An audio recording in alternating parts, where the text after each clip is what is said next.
David felt lost in the silence. His wife Mary was gone. The house felt empty without her laughter, her warmth. Every corner held a memory, each one a pang in David's heart. He ate alone, his meals tasteless. He read alone, the words blurring on the page. His days were long, stretching into nights, filled with the quiet ache of loneliness. David tried to keep busy. He tended his garden, the vibrant flowers a stark contrast to the dullness in his heart.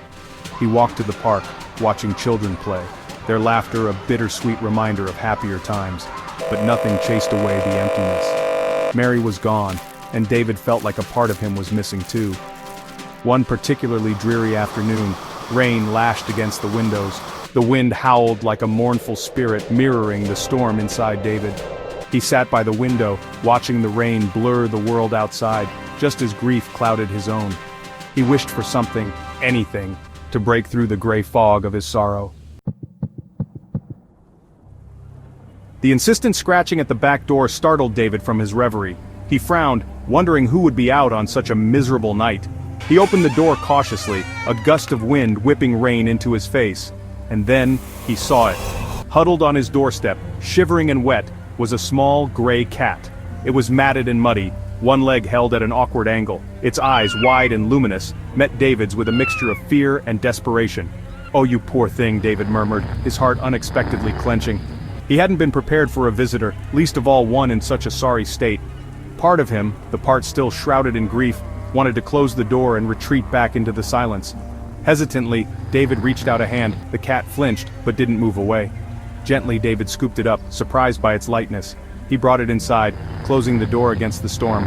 As he held the cat, its warmth seeped through his shirt, a tiny spark against the chill that had settled deep within him. David named the cat Whiskers, a silly name for a creature that had brought a flicker of purpose back into his life. He cleaned the mud from Whiskers' matted fur, marveling at the small creature's resilience. He coaxed warm milk past its trembling whiskers, feeling a surge of protectiveness he hadn't expected. With each passing day, Whiskers grew stronger. He limped less, purring louder, and his eyes, once clouded with pain and fear, now shone with a mischievous light. Whiskers followed David around the house, a furry, silent shadow.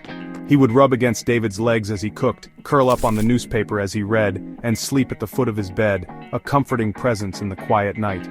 Whiskers became David's reason to smile again. He would catch himself talking to the cat, sharing stories of Mary, his voice no longer choked with grief but filled with a tender fondness. He started going for walks again, Whiskers trotting by his side, and found himself striking up conversations with other pet owners in the park. One sunny afternoon, David searched frantically for Whiskers. He called his name, his voice tight with panic. He checked the garden, the shed, every nook and cranny where the cat might have hidden, but Whiskers was gone.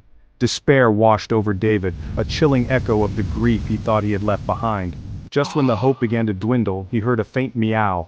He followed the sound to the edge of the park, where a young woman sat on a bench, gently stroking a familiar gray cat.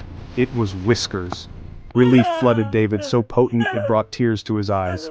"He's yours?" the woman asked, her voice soft and kind. David nodded, his throat too tight to speak. He gathered Whiskers into his arms, burying his face in his fur. "I'm Emily," the woman said, a gentle smile on her face. "I think your Whiskers likes me." And so began a new chapter in David's life. Whiskers, the stray cat who had wandered into his life on a stormy night, had not only mended his broken heart, but had also led him to a new friend. As David walked home that day, Whiskers nestled contentedly in his arms. He realized that even in the depths of despair, hope could bloom in the most unexpected ways.